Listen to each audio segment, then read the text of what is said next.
Liceda, voy a ser la moderadora de la sesión del día de hoy. Es una sesión que pertenece a la línea de los estudios sobre la violencia dentro de este seminario permanente de la Red Mexicana de Mujeres Filósofas. Me costaba, por cierto, recordar que por qué es mexicana. Bueno, yo diría que es hispanoparlante, pero sí es importante que la iniciativa ha salido y está organizada desde México. Pero eso no quiere decir que no estén incluidas filósofas pues de cualquier otro sitio. En principio, pues trabajamos en español, quizás esa es una restricción. Pero en todo caso, el tema que nos ocupa el día de hoy en estos estudios sobre la violencia es lo que nos va a presentar María Fernanda Cruz. María Fernanda Cruz, déjenme darle su semblanza. Es licenciada en Ciencia Política por la Facultad de Ciencias Políticas y Sociales de la UNAM y es maestra en Filosofía por la Facultad de Filosofía y Letras de esta misma casa de estudios. Su trabajo se ha centrado en las críticas feministas a la filosofía política moderna, o sea, estamos ahorita en el tema filosofía política, así como en los diálogos entre feminismos, teoría queer, filosofía postestructuralista, psicoanálisis y ciencias sociales.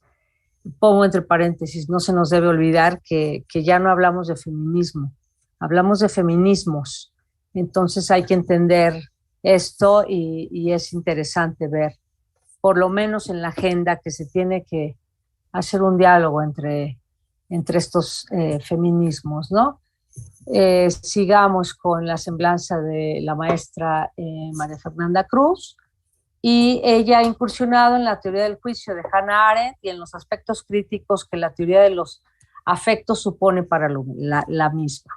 Y en sus últimos trabajos, ahora estamos ya en el presente, lo que está haciendo la maestra que nos va a presentar el día de hoy, ella ha avanzado en la propuesta de una teoría sobre el patriarcado contemporáneo en México, incorporando planteamientos de feministas, pensadoras de esto, como Rita Segato, Judith Butler, críticas feministas al capitalismo. Su tesis de maestría de la escena primordial, la fraternidad de varones, una reflexión sobre el patriarcado contemporáneo, es una primera aproximación a dicha teoría. Ya no quiero seguir yo leyendo esta semblanza, simplemente decir, antes de darle la palabra a Fernanda, que, pues el tema que ella toca el día de hoy justamente tiene que ver con la violencia. Y la violencia en este sentido, si entiendo bien, la está estudiando desde estudiar déjame ponerlo así, a lo masculino. Y bueno, pues es interesante esto y en todo caso muy, muy relevante para la situación que estamos viviendo hoy día, sobre todo en México. Estos temas poder abordarlos, ahora sí que, ¿cómo decirlo, no? Pero también en su abstracción, o sea, son tremendos a nivel humano, pero en su abstracción podemos quizá encontrar algunas pistas de qué está pasando para poder intervenir. Finalmente lo que queremos es intervenir sobre la realidad. Muchas gracias entonces, María Fernanda Cruz, te dejo la palabra y pues empieza. Gracias. Sí, muchas gracias por la presentación y también a las compañeras que están aquí escuchando la presentación, tanto en el Zoom como en la transmisión que tenemos en otras redes. Voy a compartir un PowerPoint para apoyar mi presentación.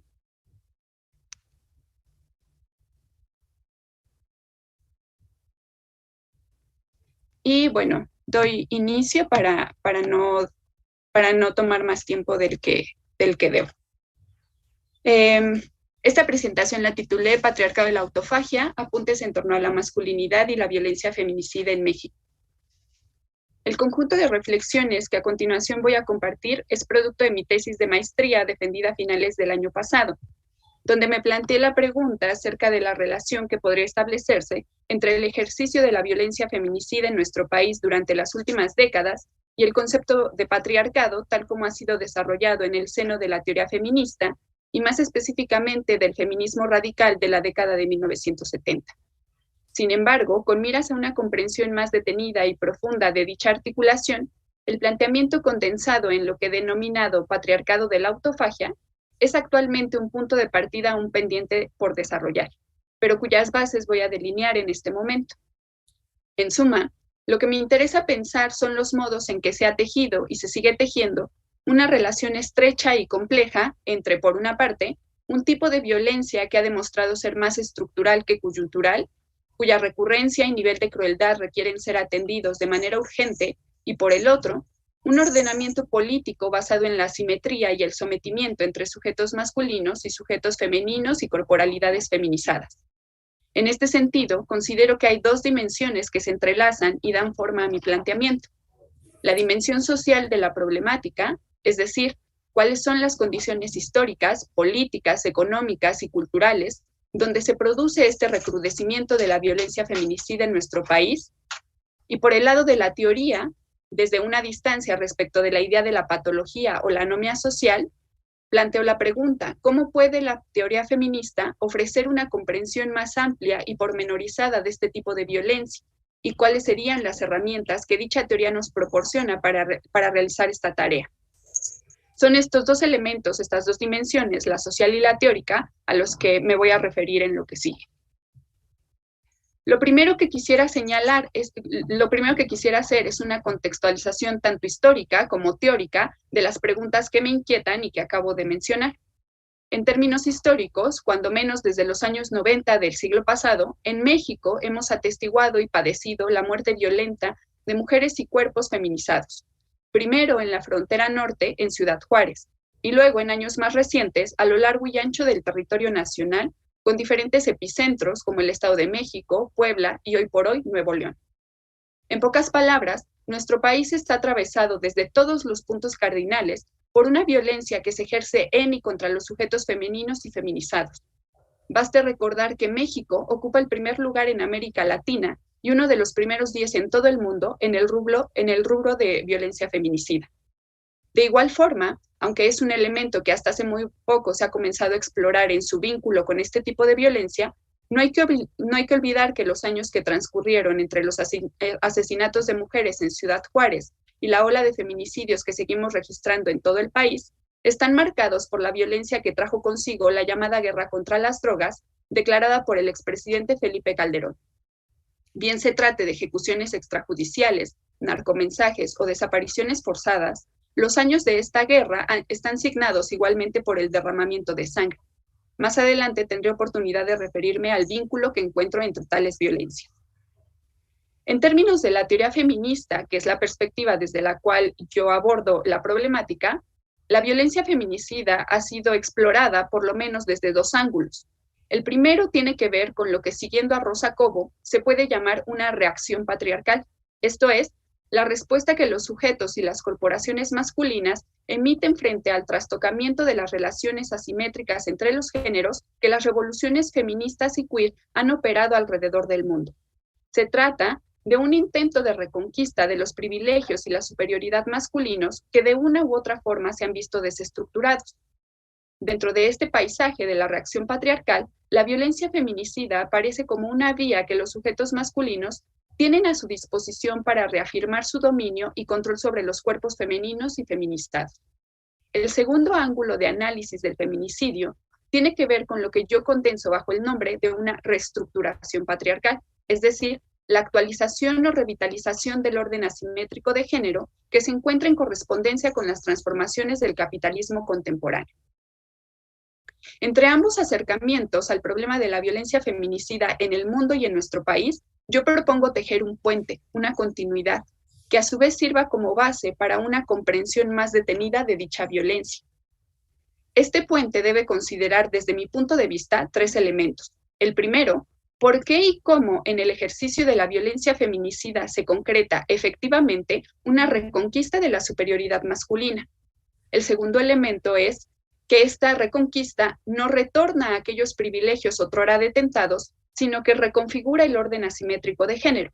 Y en tercer lugar, que esta reestructuración del orden asimétrico retroalimenta al mismo tiempo que se nutre de las condiciones materiales y discursivas dispuestas por el capitalismo contemporáneo. Por tanto, el concepto de patriarcado de la autofagia pretende dar cuenta de una forma específica, y con ello quiero decir histórica, del orden asimétrico de género cuya particularidad, es decir, lo que la distingue de otras configuraciones históricas y geográficas del patriarcado, se encuentra ahí donde en su seno acontece un tipo de violencia que más adelante caracterizaré como radical. Avanzaré entonces en la explicación de los dos elementos que dan forma al concepto que propongo: patriarcado y autofagia. Comenzaré por ofrecer una definición de patriarcado. Para Kate Millett, feminista radical de la década de los 70, este ordenamiento se entiende como la institución en virtud de la cual los varones mantienen el control sobre las mujeres. Desde esta primera aproximación, la relevancia del patriarcado queda establecida por su carácter sistémico u organizador de la vida social y también por su carácter jerárquico. El problema, según las respuestas críticas frente a Millett, era que tal concepción adolecía de ahistoricidad y universalidad. Por ende, no podían establecerse distinciones espaciotemporales entre sociedades, y el ordenamiento jerárquico masculino pasaba a ser un elemento necesario e inevitable de todas ellas. Tomando en cuenta tanto la relevancia que hasta nuestros días supone la idea del patriarcado, así como las críticas que se hicieron a esta aproximación de Millett, es necesario transitar hacia una definición que destaque la dimensión histórica de este ordenamiento jerárquico y sistémico. Para ello, me sirvo del trabajo de la filósofa española Celia Amorós, para quien el patriarcado se constituye por pactos entre sujetos masculinos que se sitúan en contextos históricos específicos y cuyo objetivo es mantener la subordinación de los sujetos femeninos y feminizados. Como podemos ver, la definición de Amorós mantiene los elementos de la sistematicidad y la jerarquía que Millett ya reconocía, pero enfatiza su historicidad.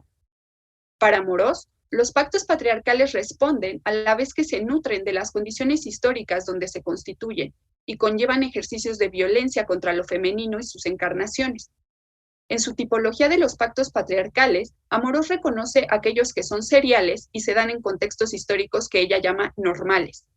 Estos se constituyen en virtud de la práctica de autodesignación de pertenencia al grupo de los dominadores, es decir, el reconocimiento que se otorgan los sujetos masculinos entre sí. También por su desmarque frente a los sujetos feminizados, es decir, se reconocen como masculinos y como parte del grupo en tanto no se reconocen como mujeres o cuerpos feminizados. Y finalmente, la violencia que lleva aparejada este tipo de pacto es la de la exclusión, es decir, los sujetos feminizados no forman parte del acuerdo que tejen los sujetos masculinos. Luego está el pacto que toma la forma del juramento, el cual tiene una estructura bifronte, funciona tanto como fraternidad y como terror, y responde a condiciones históricas que Amorós califica de extraordinarias, porque la existencia misma del grupo viril y su dominio frente a los sujetos feminizados se encuentra en peligro. Como fraternidad, se trata de la promesa mutua entre sujetos masculinos y la violencia que conlleva contra los cuerpos feminizados es la de la naturalización de su lugar como mediadoras para el sostenimiento del grupo. Y en este sentido, Amorós refiere que la figura de la madre vendría a cumplir ese lugar de la mediación. Por su parte, como terror, el juramento implica la posibilidad de que algún miembro incumpla la promesa y se convierta en enemigo. Y el tipo de violencia que implica contra los sujetos feminizados es la de la aniquilación de toda aquella figura femenina o feminizada que encarne la antimediación para el grupo masculino, como sería el caso de la bruja. Aunque todas estas formas de la violencia son importantes, a mí me interesa la última, la violencia de la aniquilación, puesto que se produce ahí donde los mecanismos de control y sometimiento vigentes en determinado momento histórico pierden su efectividad, y aquí es donde las ideas de reacción y reestructuración patriarcales que ya había mencionado se vuelven pertinentes. Llegada a este punto, me permitiré esbozar una conclusión parcial que pone en relación los aspectos que ya he señalado, a saber, la violencia feminicida puede ser pensada como violencia aniquiladora, puesto que se ejerce en un contexto histórico específico donde la dominación masculina otrora vigente se ha puesto en entredicho, tanto por las revoluciones feministas y queer como por las transformaciones del capitalismo contemporáneo. Así, la violencia feminicida ha de concebirse como facilitadora para la constitución de pactos patriarcales o grupos viriles que se afirman en este contexto histórico. De ahí que sostenga que esta configuración histórica del patriarcado reúne las vetas de la reconquista de la superioridad masculina, de la reestructuración del orden de género y de su estrecha relación con el modo de producción. Antes de pasar de lleno al desarrollo de la noción de autofagia, quisiera recuperar aquella otra configuración patriarcal que ha sido profundamente desestructurada por las revoluciones feministas y queer y por las transformaciones del capitalismo, y desde ahí comenzar a entrever los elementos que hacen del patriarcado de la autofagia una forma histórica particular de este ordenamiento político jerárquico. Desde la teoría feminista, aquel patriarcado puede ser entendido como salarial, como lo llama Silvia Federici, o contractual, como diría Carol Pateman, por cuanto sus ejes articuladores pueden reconocerse como el modelo del salario familiar, la familia nuclear y su típica división sexual del trabajo, la dicotomía público-privado, la heterosexualidad obligatoria y la participación igualitaria de los sujetos masculinos en el espacio político. Ahora bien, tales pilares han sufrido cambios de gran relevancia que deben ser tomados en cuenta para entender por qué y cómo se produce un resquebrajamiento de esta configuración del patriarcado y por ende cuáles son las reacciones que dicho resquebrajamiento trae consigo. Si ponemos atención a los avances que para las mujeres y las corporalidades disidentes han supuesto los movimientos feministas y queer, hablando sobre todo desde Occidente, es más o menos sencillo constatar que la familia nuclear y la división sexual del trabajo, así como la preeminencia del régimen heterosexual, se han puesto en jaque, tanto en el ámbito formal o jurídico como en la dimensión de la vida cotidiana. Esto a su vez se traduce en una crisis importante de la posición masculina y sus referentes, como serían la figura del padre proveedor, cabeza de familia, macho, hetero y ciudadano. Luego, si recuperamos los análisis sobre el capitalismo contemporáneo, podemos ver que las condiciones asociadas al salario familiar, tales como derechos y garantías sociales para la reproducción básica de la vida, así como el creciente desmantelamiento de los servicios públicos, también impiden que los sujetos masculinos sigan permaneciendo como proveedores únicos, jefes de familia o trabajadores por contrato. Tenemos entonces un panorama histórico donde las masculinidades ya no pueden reconocerse como tales en aquellos espacios y actividades que el patriarcado salarial o contractual les había proporcionado y asegurado. Por ende, se abre un cuestionamiento de vital importancia. ¿Cuáles son las vías de afirmación masculina en este contexto de crisis del orden de género? Me parece que con esta breve alusión al patriarcado contractual o salarial, resulta aún más evidente la pertinencia de considerar la violencia feminicida como violencia aniquiladora, es decir, una violencia que operaría precisamente en el anudamiento entre reacción y reestructuración patriarcales y en su relación con el capitalismo contemporáneo. Por tanto, ¿qué estoy entendiendo por violencia feminicida? Y más específicamente, ¿qué es lo que acontece en dicha violencia como para considerarla un punto de anclaje y desvelamiento del funcionamiento actual del orden patriarcal? Y también, ¿por qué dicha violencia habilita la noción de autofagia?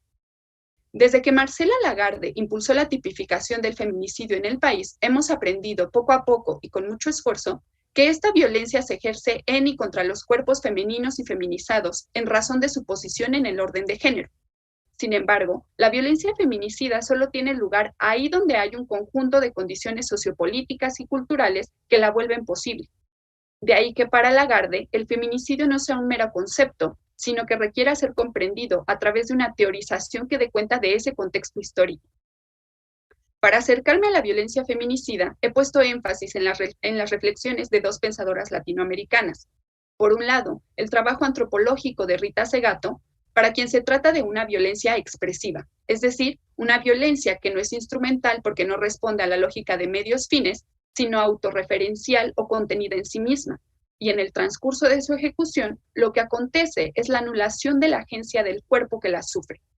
En ese sentido, la violencia expresiva opera el mecanismo de la exacción, es decir, la extracción violenta de un tributo o una dádiva de ser, que al transitar de un sujeto a otro los posiciona respectivamente como superior, es decir, masculino, y como subordinado, es decir, feminizado. En la violencia expresiva, por lo tanto, se produce la obtención del estatus masculino, una obligación o mandato a que ciertos sujetos están compelidos para poder ser efectivamente reconocidos como parte de la fraternidad o pacto viril. Una dinámica sumamente relacionada con la constitución de los pactos patriarcales que ya mencionaba con Amorós. Así, la violencia expresiva es interpretada por Segato como una agresión por la agresión misma, donde en un mismo movimiento el sujeto masculino cumple el mandato y obtiene su acceso de entrada a la fraternidad viril y el cuerpo violentado queda en la posición subordinada y por ende feminizado. Por otro lado, recupero la lectura propuesta por la filósofa Griselda Gutiérrez, para quien la violencia feminicida ha de considerarse como una violencia radical o antagónica. En su análisis de los asesinatos de mujeres en la frontera norte del país, Gutiérrez Castañeda plantea que el feminicidio es, y cito, aquella violencia sexista que al torturar, mutilar, busca la aniquilación del cuerpo de la otra o el otro y lo que simboliza. Es una violencia radical, inequívocamente antagónica, por cuanto bloquea la posibilidad de que la otra o el otro le devuelva al perpetrador el reconocimiento que le constituya como contraparte, con lo cual su diferenciación también zozobra. Fin de cita. Desde esta perspectiva quedan de manifiesto el carácter aniquilador de la violencia feminicida que desde el principio he destacado, la dimensión necesariamente relacional del orden de género, es decir, que las posiciones masculina y feminizada están siempre en vínculo y se entienden como tales solo a través de esa relacionalidad, y también el fracaso de la afirmación de la posición masculina que lleva aparejado el ejercicio radical de la violencia. Este último elemento ha sido un punto clave en mi reflexión, puesto que se trata de una paradoja o zona límite desde la cual pensar el funcionamiento contemporáneo del orden de género. La paradoja o el límite consiste en lo siguiente. 1. La violencia feminicida opera como un intento de reconquista de la posición masculina en tanto posición superior o dominante en un contexto histórico donde tal posición se encuentra en crisis, como ya mencioné anteriormente.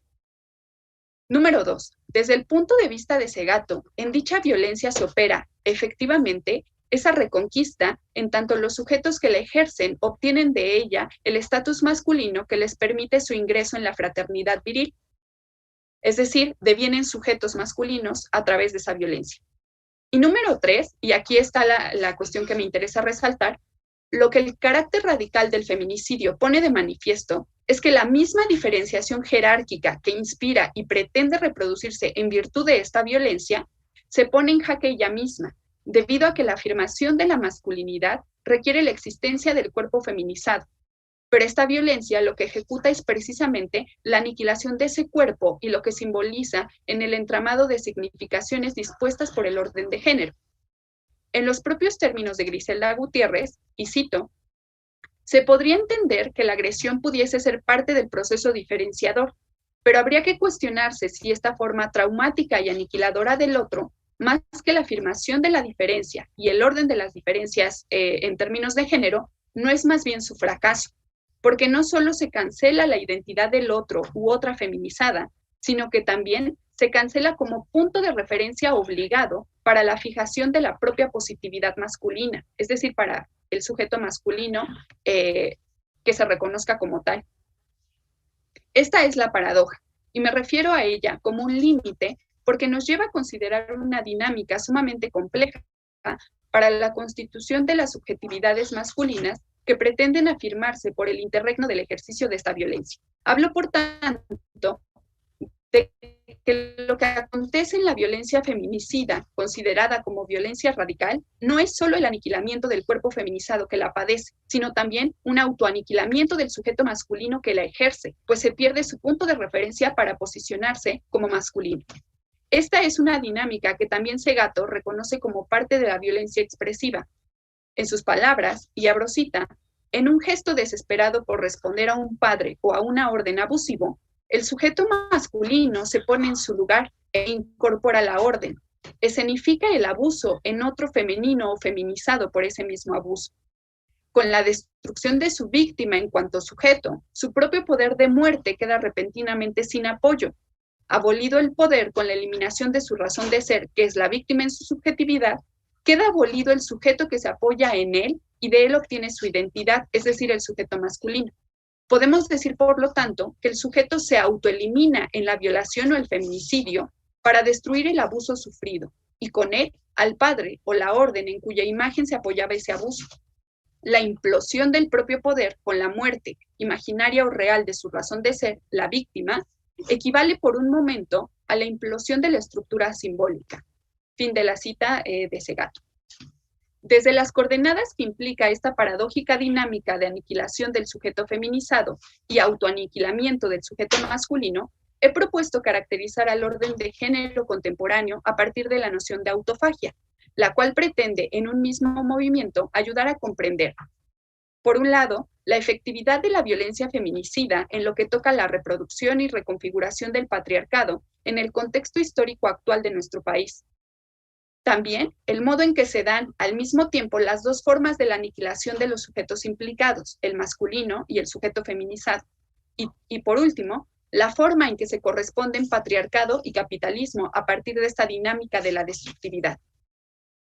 Mi interpretación de la autofagia, es decir, la consumición del sí mismo, procede de tres fuentes. Con cada una me referiré, por una parte, a condiciones sociopolíticas de la historia mexicana reciente que considero de vital importancia para entender cómo se va configurando este panorama que habilita y facilita el ejercicio de la violencia radical. Y por la otra, también me voy a referir a condiciones subjetivas y psíquicas en la constitución de masculinidades y el modo en que se van entrelazando para dar forma a procesos de subjetivación particulares que se vinculan con el ejercicio radical de la violencia. La primera acepción de autofagia la recupero desde la biología celular, donde se habla de un mecanismo de supervivencia de las células, en virtud del cual ciertas partes de estas, que no funcionan correctamente, son desechadas y recicladas como alimento para la misma célula. En condiciones extraordinarias, como falta de nutrientes u oxígeno, este mecanismo puede llevar a la muerte total de la célula en la misma búsqueda de supervivencia.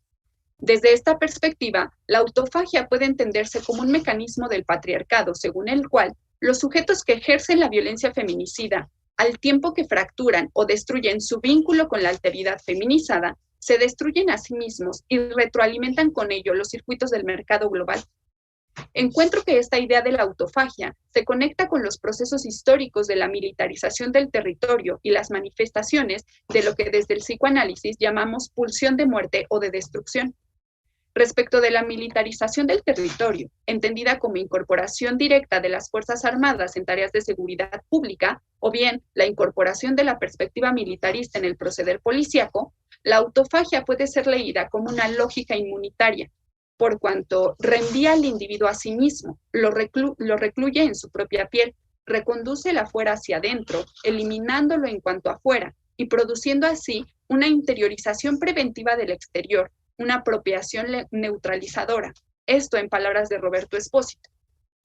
Pero diríamos con Amorosi y Segato que se trata también, y más específicamente, de una apropiación aniquiladora.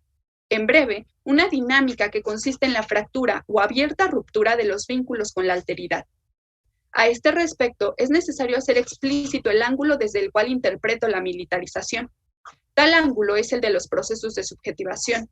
En otras palabras, sí recurro a esta definición que ya mencionaba de la militarización, pero solo en la medida en que a partir de ella se puede visibilizar la promoción o facilitación de procesos de subjetivación masculina en cuyo núcleo está el antagonismo y la inmunización.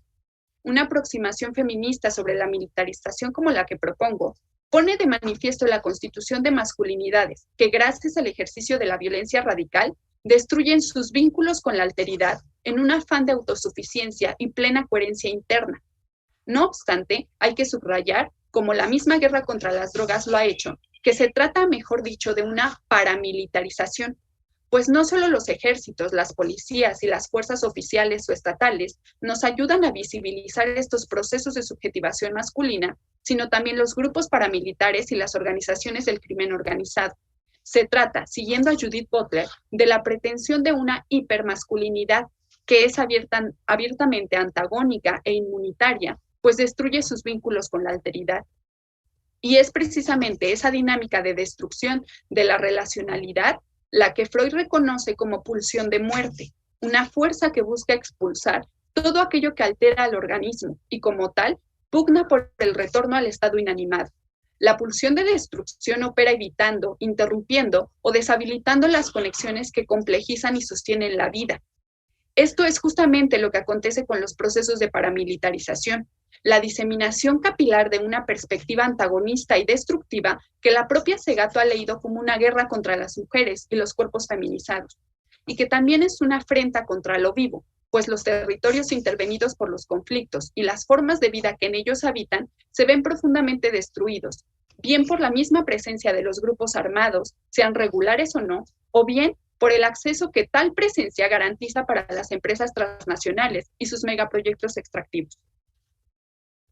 La segunda idea de autofagia procede del mito griego sobre Erisictón, hijo del rey Tríopas, quien como castigo por ofender a la diosa Ceres fue condenado a sufrir un hambre voraz que lo llevó finalmente a consumirse a sí mismo.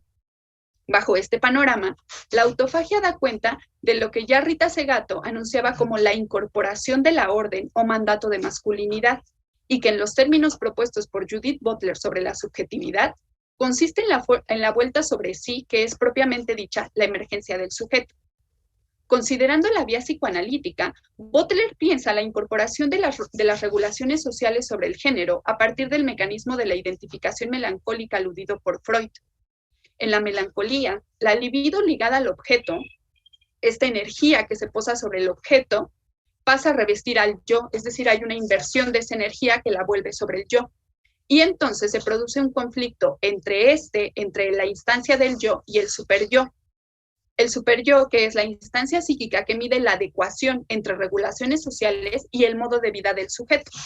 Lo relevante de la lectura de Butler acerca de este proceso es que las regulaciones sociales sobre el género, según las cuales el superyo juzga al yo, están históricamente configuradas. El mito de Erisictón lo que me permite es clarificar el modo en que esa incorporación del mandato de masculinidad, entendido como el conjunto de normas sociales que deben seguirse para ser reconocido como sujeto masculino, termina en una consumición del sí mismo masculino. Se trata, por tanto, de un circuito cerrado y, por ende, tanático, propio de las manifestaciones de la pulsión de muerte.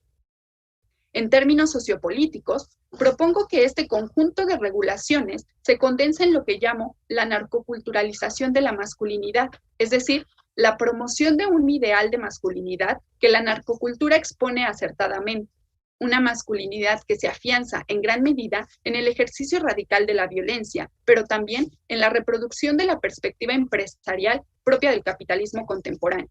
Así, las diversas producciones culturales, sean películas, series, canciones o literatura, que se enfocan en la figura del narcotraficante, nos permiten comprender que estas masculinidades contemporáneas se reconocen como tales gracias a la incorporación del ideal de prestigio viril, cuyas fuentes son la violencia contra los cuerpos feminizados y el éxito monetario que resulta de la consecución del imaginario del emprendedor o empresario de sí.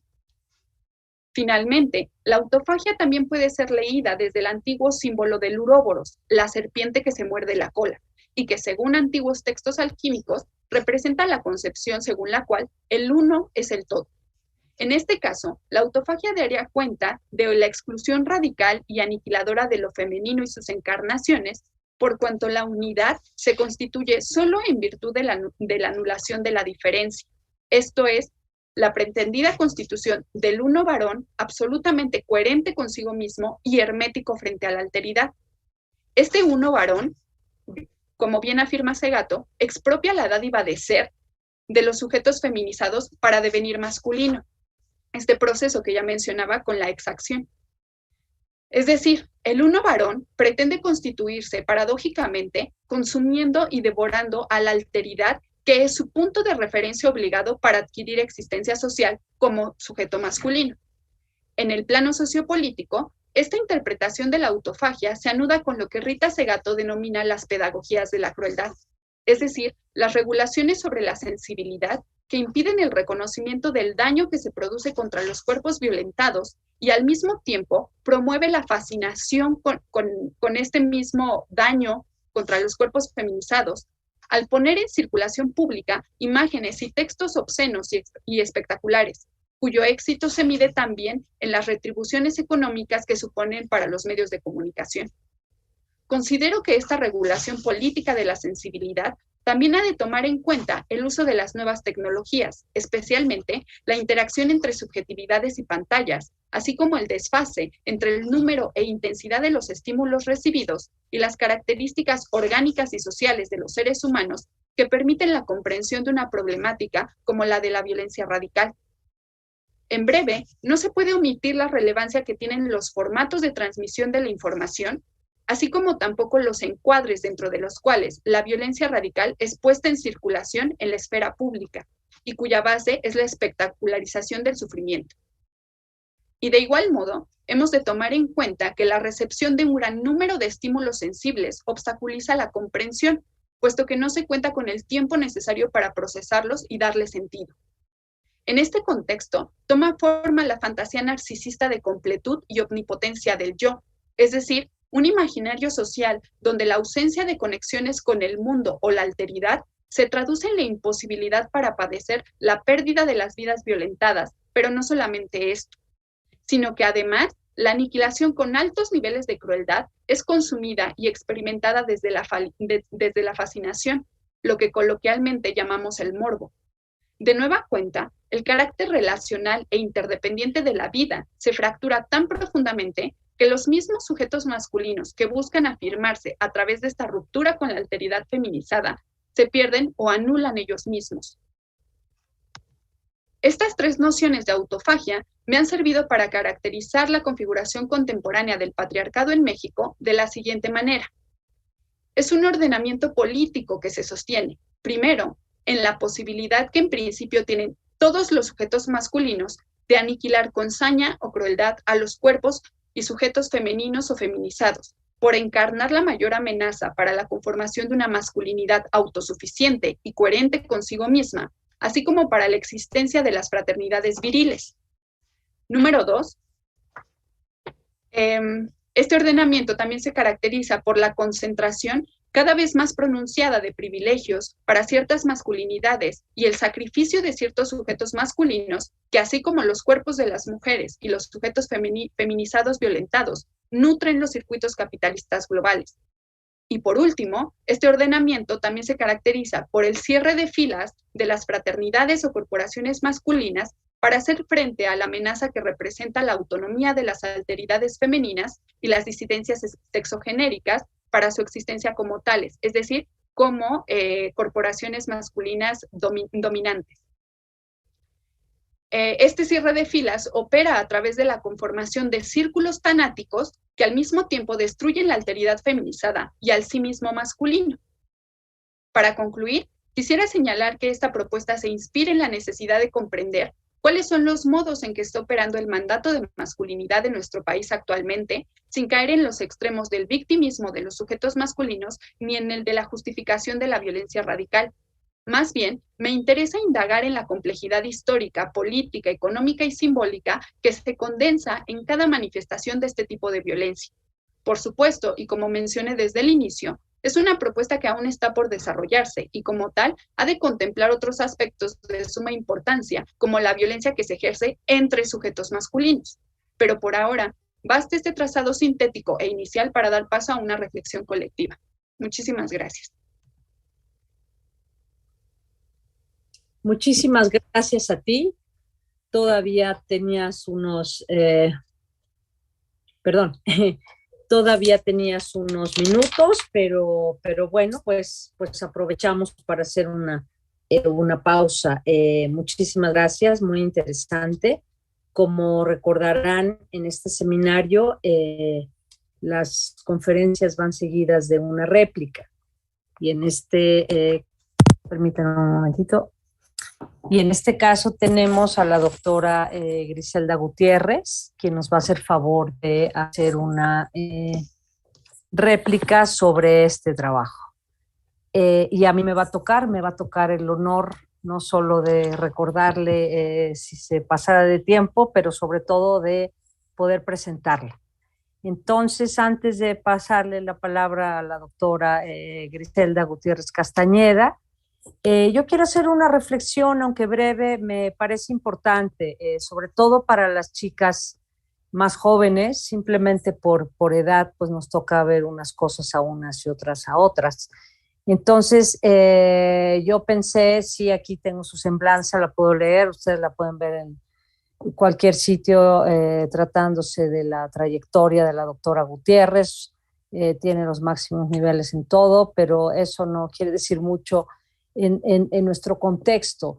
Lo que creo que es importante, y yo voy a tomar la oportunidad de hacerlo, es que pensar en ella nos invita a pensar del papel que tiene la filosofía como nuestra disciplina de estudio, entendida desde luego con un amplio espectro, para, esto ya no supe cómo ponerlo exactamente, para tener reflexiones sobre cuestiones que tienen que ver con el feminismo.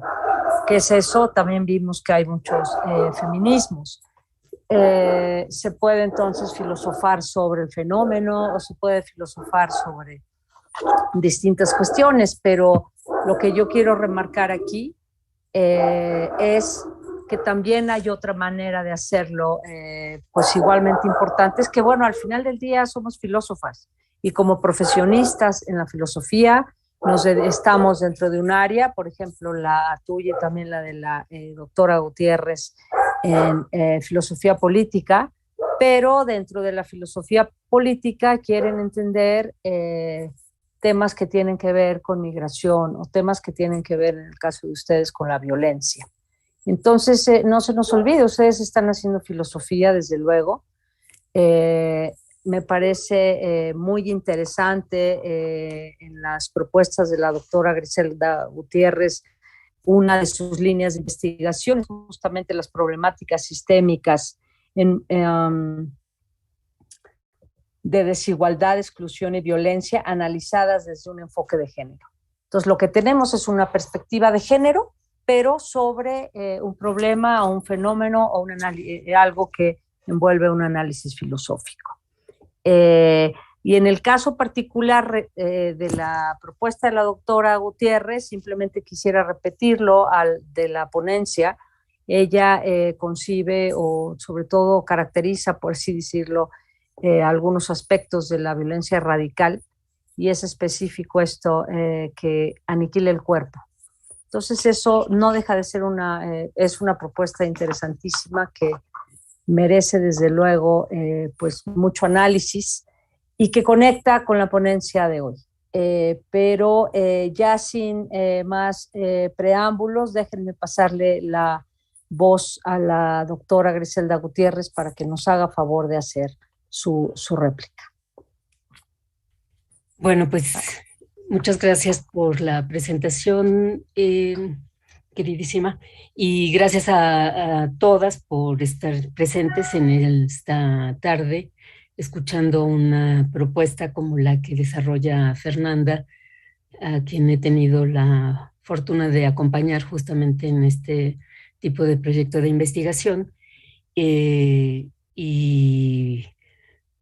pues igual agradecida de que Fernanda me convoque a ser su replicante, lo cual me pone en una situación un poco complicada, porque entre otras cosas coincido con muchos de los planteamientos de Fernanda, pero al mismo tiempo creo que es una buena ocasión para que algunos de los puntos que voy a señalar sean como un estímulo justamente para que no solamente ella haga un esfuerzo mayor al que ya hace, que me parece además muy plausible por la profundidad y sistematicidad con que acostumbra a trabajar, sino por la complejidad de la propia problemática que trabaja y que efectivamente hay cualquier cantidad de vetas allí en juego que ameritan una reflexión minuciosa, profunda, etcétera, como la que viene haciendo, pero que es menester pues continuar justamente en ese esfuerzo. Yo voy a hacer el señalamiento de 6 puntos. De hecho, voy a leer este tipo de comentarios para no dispersarme y bien, sobre todo la idea, como les digo, es, y en particular para que Fernanda sí lo entienda, no es un cuestionamiento de fondo, que esté yo en desacuerdo por la consistencia o no de sus formulaciones, sino una invitación a seguir profundizando y a aprovechar esta magnífica oportunidad de intercambio, de interlocución con otras colegas para escuchar también sus opiniones, que yo creo que van a ser de mucho provecho para el propio trabajo de Fernanda. Bueno, dar cuenta de la violencia feminicida recurrente y exacerbada en el contexto actual implica trazar una estrategia que no puede ignorar, por supuesto, la especificidad de la violencia por razones de género. Sabemos que hay muchas formas de violencia, pero hay algo que le es específico a la violencia por razones de género y desde luego a estas expresiones actuales de las que ella se ocupa, que en este caso sería la de la violencia feminicida. Pero a la par que es menester trabajar en ese ámbito, es también ineludible que intentando profundizar sobre lo que son sus expresiones actuales, tampoco se puede, en ese sentido, eludir el carácter situado de la política sexista. Con lo cual, las tendencias políticas, económicas y culturales del capitalismo tardomoderno son una variable que es menester incorporar al análisis, como bien lo hace ella en su trabajo. Ahora, Fernanda asume la complejidad que conlleva articular ambas aristas y se ha posicionado críticamente respecto a que no se trata de una relación causal que de manera unilineal ponga el peso en una contrarrestando el peso de la otra. Con lo cual, frente a aquellos análisis que enfatizan la relevancia de las tendencias económico-políticas para desde ahí dar cuenta de la violencia por razones de género, ella hace una apuesta por un cambio de encuadre que juega con la posibilidad de un enfoque que desde la teoría feminista permitiría leer los cambios y las tendencias que esta forma de violencia depredadora operan en el propio entramado del sistema patriarcal, inserto en estos procesos epocales. En ese sentido, con relación a esta articulación, ante un entorno como el de las transformaciones disruptivas del capitalismo neoliberal, es que propone la posibilidad de interpretar cómo el trastocamiento que se opera en el orden de género ante estos contextos de políticas socioeconómicas, así como por los avances y posicionamientos de la causa feminista y la causa queer, que amenazan el piso desde donde afirmar y reproducir el orden asimétrico de las relaciones de género, son cuestiones que abonarían a que sean estas formas de violencia exacerbada los cauces a que se recurre ante marcos conocidos y asimilados y hoy desestructurados.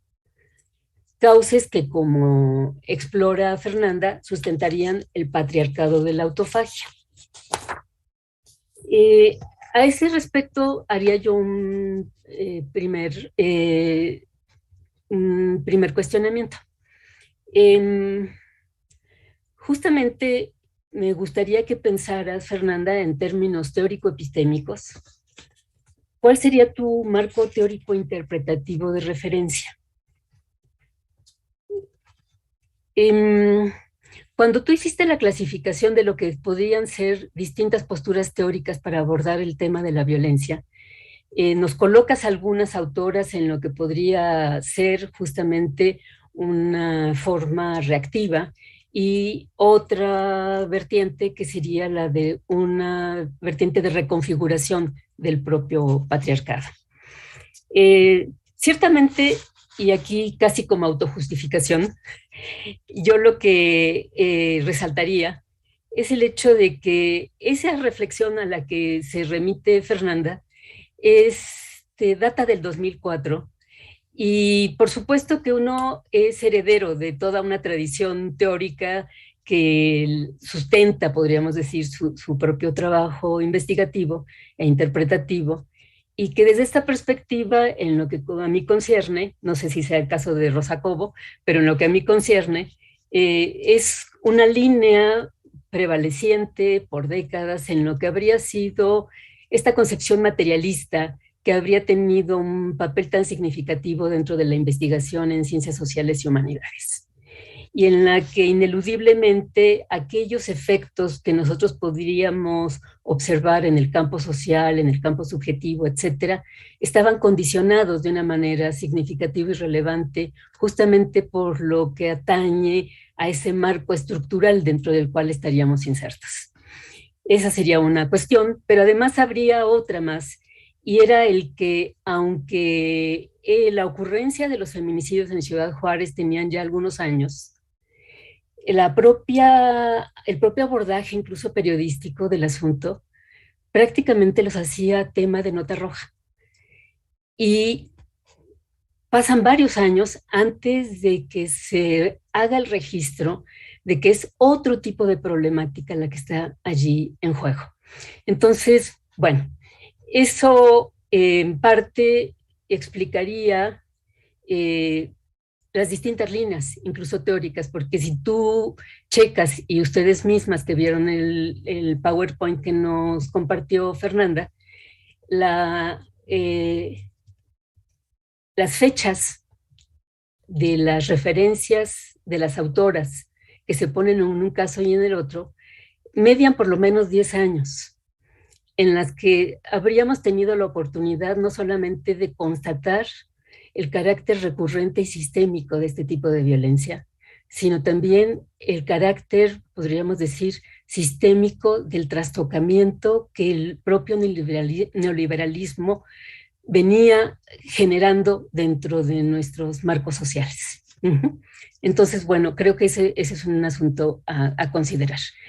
El señalamiento que yo te voy a hacer precisamente es en el entendido de la importancia que tendría justamente reflexionar, no solamente en un primer registro que tú logras a través de esta clasificación de lo que son distintos enfoques para abordar la cuestión y que te lleva a esta caracterización de formas reactivas o formas de reestructuración, sino que tú fueses más allá de lo que los propios textos están planteando y que en ese sentido trataras de pensar justamente cuál podría ser en términos teórico-epistémicos tu marco teórico interpretativo de referencia. Sugiero una opción conforme a la teoría de sistemas, pero quisiera escucharte. ¿A qué me refiero con esto? Al asumir ese cambio de encuadre, no solo cuestionas que los patrones de violencia depredadora de género que hoy prevalecen se puedan explicar conforme a un esquema meramente reactivo ante condiciones adversas. Justamente eso tú lo estás criticando. En su lugar propones situar esos patrones de violencia en lo que podría considerarse la lógica que les es característica al sistema sexo-género, una de cuyas funciones es precisamente la de reproducir en términos prácticos significativos formas asimétricas que sustentan a su vez formas de dominio. Pero un sistema que no opera ciertamente en términos de externalidad respecto a las dinámicas sociohistóricas. Y este es el planteamiento que yo te haría. ¿Qué pensarías respecto a la posibilidad de ser leído a la manera de un sistema complejo que autorregula sus propios equilibrios? Y en tal sentido, pensar la relación de un sistema complejo con su entorno, de acuerdo con algunas de las líneas interpretativas de la teoría de sistemas. O sea, un sistema que por su propia complejidad es capaz de producir en términos homeostásicos procesos de reacomodo o adaptación, que implica en un sentido su conservación, pero a la vez su reconfiguración. Y que por tanto, la relación con el entorno no equivale a una relación directa estímulo-respuesta. En otras palabras, los procesos de intercambio en términos de información y comunicación hablarían de apertura interna del sistema a situaciones cambiantes, pero en condiciones de relativa permanencia. Se me ocurre como una vía, pero bueno, te lo dejo allí para que tú lo medites y ahorita nos hagas tus comentarios. Un segundo punto. He tenido ya, por supuesto, porque la acompañé durante su investigación de maestría, he tenido oportunidad de discutir con Fernanda sobre la configuración del patriarcado de la autofagia, en tanto proceso límite justamente de la subjetividad masculina. Y que efectivamente ella propone para dar cuenta del entramado en que tiene lugar la violencia radical feminicida. Y en ese tenor hemos discutido sobre la conveniencia de definir cuál es el estatus de ese tipo de violencia. Específicamente porque si se parte de la consideración conforme a un registro de primer orden, las estadísticas apuntan ciertamente a una ocurrencia a la alza de dicha violencia. No obstante, en ese mismo tipo de registro se muestra que no es la forma de violencia exclusiva o prevaleciente. En ese sentido, me parece que esta es una buena ocasión, Fernanda, para que abundara sobre la determinación de su estatus que considerábamos que podía ser en calidad de paradigma. Y que pudieras abundar sobre este tema, porque probablemente a las colegas que nos están acompañando en este momento les pueda surgir también ese tipo de inquietud. Creo que sería conveniente que abundaras al respecto y, por supuesto, escuchar su opinión, ¿no? a este propósito. Un tercer punto. Ya nada más serían 3, Griselda, nada más aquí para ir calando cómo vamos de tiempo. Sí, de acuerdo. Perfecto. Señalas que una de las líneas de productividad teórica de tu propuesta del patriarcado de la autofagia es el ser un recurso que ayuda a comprender, te cito, la efectividad de la violencia feminicida en la reproducción y reconfiguración del patriarcado en el contexto actual. Eso aparece en la página 10. Para desarrollar tu formulación, apelas a 3 fuentes para interpretar la autofagia. En lo que respecta a la primera, que recuperas de la biología celular, que nos expusiste, destaca ese mecanismo de autoconsumición por supervivencia. Una línea a través de la cual buscas interpretar justamente estas tendencias de militarización del territorio y el de la ocurrencia de la lógica inmunitaria, planteada por el propio Espósito.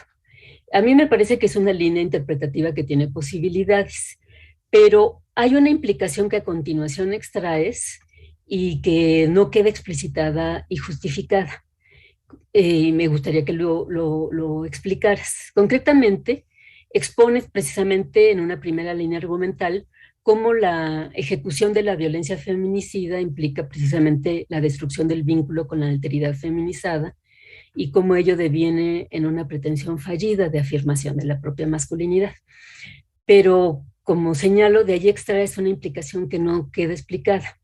¿Por qué de ese doble proceso de destrucción se retroalimentan los circuitos del mercado global? Me parece que es importante que abunde sobre esto. Y un cuarto punto.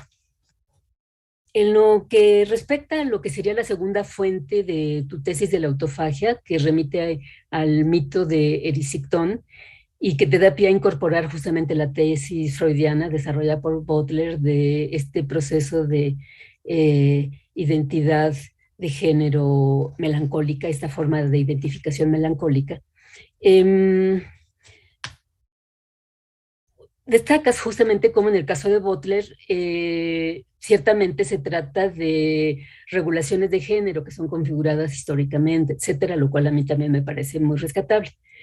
Pero se podría decir que si damos por buena la tesis freudio-butleriana, de que se trata de una identificación melancólica, lo que a mí me parece en una primera instancia es que esa forma de identificación típicamente a lo más que ha dado lugar es a la reproducción del género masculino, del género melancólico en términos de un duelo no llorado, como nos lo dice Freud y nos lo dice la propia Butler, de un sentimiento de culpa, de una autoagresión en tanto estructura interna de la conciencia, pero que no necesariamente equivale a lo que el mito enuncia y que tú concluyes como una consumición del sí mismo masculino.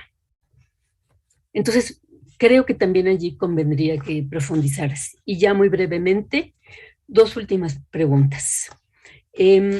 Dado el cariz límite al que remite la caracterización de esta forma de reconstrucción del orden de género, me surgen 2 cuestiones. La quinta sería esta. El que la reconstrucción sea a través de esta forma radical, que en algún sentido resulta fallida, si damos por sentado que aceptaras la tesis que te sugerí en el primer punto, del orden de sexo genérico como un sistema complejo que opera conforme a una dinámica de autoconservación, ¿qué riesgo de colapso conllevaría el patriarcado de la autofagia respecto al propio sistema sexogénero? Con toda la cauda, por supuesto, de depredación que lleva por medio, ¿no? Y una última, que aunque no está desarrollada, explicitada, yo sé que es una de las motivaciones que te lleva a investigar esta problemática, que sería por último la siguiente. Considerando el ánimo crítico, deconstructivo y reivindicador que históricamente ha impulsado a la causa feminista, si partimos nosotros de estos procesos de complejidad y de descomposición que estamos enfrentando hoy día, ¿qué recursos puede contraponerse a tono con la magnitud del reto? Desde la crítica feminista. Y, por supuesto, desde la política feminista. Bueno, esos serían algunos puntos que me gustaría que reflexionáramos aquí entre todas, escucharte a ti, por supuesto, pero también a las demás colegas. Griselda, muchísimas gracias. De verdad, estoy segura que Fernanda va a sacar muchísimo provecho de esta conversación. Para mí fue como ver en tiempo real una de las sesiones que han de tener ustedes, pero muy, muy interesante. Fernanda, yo quisiera darte un tiempo, aunque corto, a que reaccionaras, a menos que quisieras oír preguntas antes. A veces esto hay que digerirlo un poco, como tú prefieras. Creo que sí, puedo avanzar un poco en las respuestas. Perfecto, entonces los demás, nada más decir, no hay ninguna manita levantada, pero por favor, bueno, pues yo las invito. Es una oportunidad realmente hoy día por la temática, por las personas que tenemos pensando en esta temática que pudieran participar. Fernanda, por favor, si pudiera responder a la réplica. Sí, bueno, de entrada muchas gracias por las preguntas, son todas, híjole, todas retadoras, ¿no? Sobre la primera, el enfoque interpretativo que yo estoy recuperando. Justo como mencionaba, por un lado, me parece que es muy, o por lo menos en mi trabajo ha resultado muy relevante recuperar a este feminismo radical de los 70s por el enfoque justamente sistémico que dan a este ordenamiento del género, ¿no? Sin embargo, también esta crítica de la falta de la dimensión histórica me parece fundamental. Yo hasta donde he avanzado, que ahora, o sea, no está necesariamente peleado con el enfoque de sistemas, porque yo misma sigo ocupando justo la noción de sistema, pero ya no como un sistema cerrado en sí mismo, sino más bien justo poroso, ¿no? Que es más bien con vínculos, con otros tipos de relaciones de poder, como sería la explotación capitalista o las mismas lógicas colonizadoras, ¿no? Yo sobre todo me enfoco pues en la línea de la relación patriarcado y capitalismo, pero pues no omito que hay también como esta otra beta que pondría de manifiesto todo el feminismo decolonial.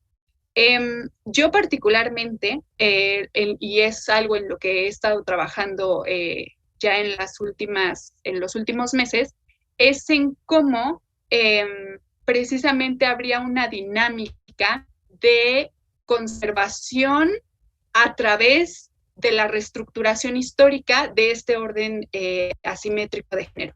Y en ese sentido, si bien mi interés principal está enfocado en una configuración contemporánea y específicamente en México del patriarcado, también, digamos, ahí se abre, digamos, una perspectiva de análisis muchísimo más amplia dentro de la teoría feminista, sería justo las teorizaciones en torno a las diversas formas del patriarcado en México, en América Latina, en diferentes regiones del mundo, etcétera, y a lo largo de la historia humana, ¿no?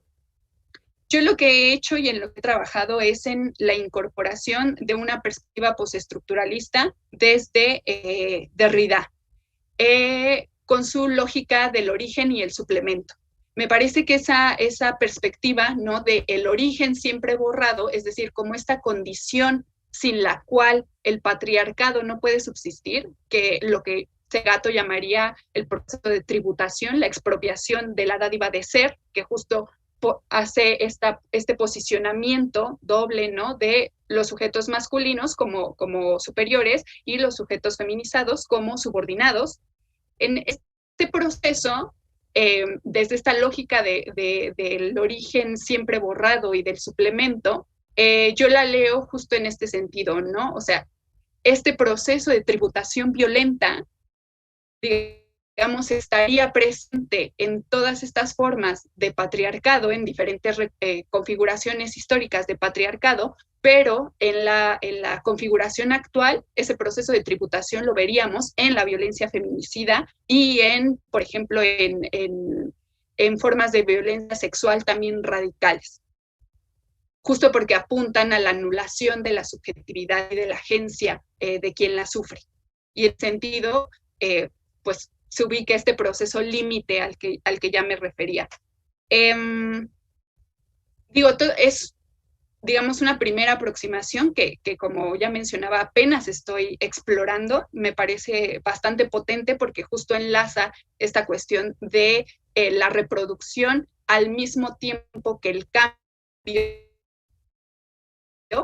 ¿no? Pero sin duda, pues falta explorar otras vías. Creo que también el enfoque de este sistema complejo también necesito pues explorarla, ¿no? Pues para complejizar justo la perspectiva, pero por lo menos hasta donde yo he avanzado y desde donde estoy trabajando ahorita desde hace unos meses, pues es esta lógica, ¿no? Del origen y el suplemento desde Derrida. Fernanda, ¿puedo interrumpirte un momentito? Te voy a decir por qué. Primero, para recordarle a nuestro público, a las chicas, que también pueden escribir sus preguntas o sus comentarios, lo que ustedes quieran expresar sobre esta sesión en particular por el chat. Y lo otro, Fernanda, si te parece, porque de verdad es una discusión muy interesante y quizá así motivamos a más personas a que participen. Vamos por temas. Déjame darte un comentario sobre esto del sistema complejo, que me pareció interesantísimo. Primero,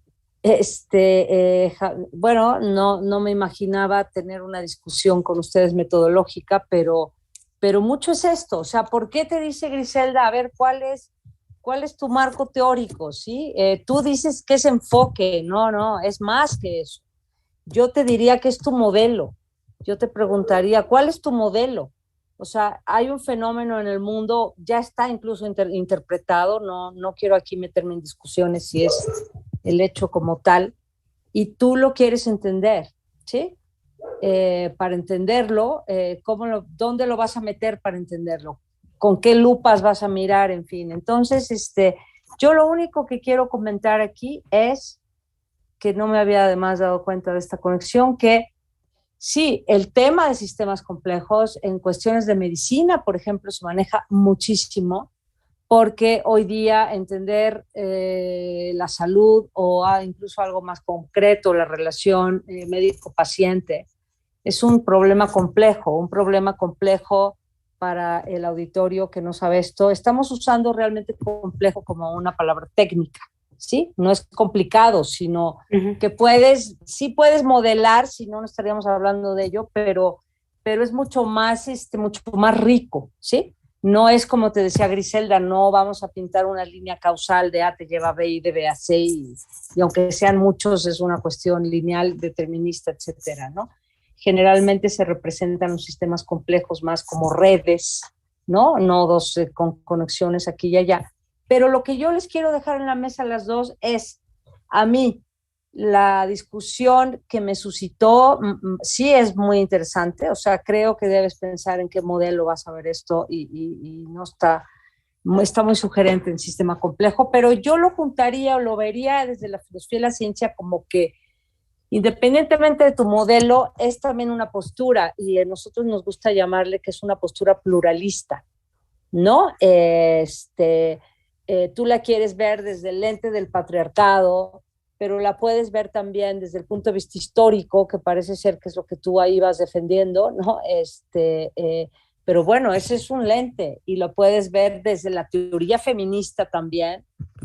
Aquí yo nada más, por cierto, preguntaría, entonces, ¿hay la teoría feminista o hay varias teorías feministas? Yo no estoy en esta temática, ¿no? O verla como un proceso pues más económico-social desde el neoliberalismo. Entonces, es una pregunta, ¿no? Yo creo que es muy interesante esta cuestión de que aunque estemos, déjenme decirlo así, yo hago metodología, es lo que a mí me interesa, metodología de la ciencia, pero es que la metodología en filosofía es fundamental. Y aunque no te tengas que casar con una teoría o con un modelo, sí conviene ver, bueno, ¿y de dónde te estás agarrando para ver esto? Es lo que yo contribuiría en esto.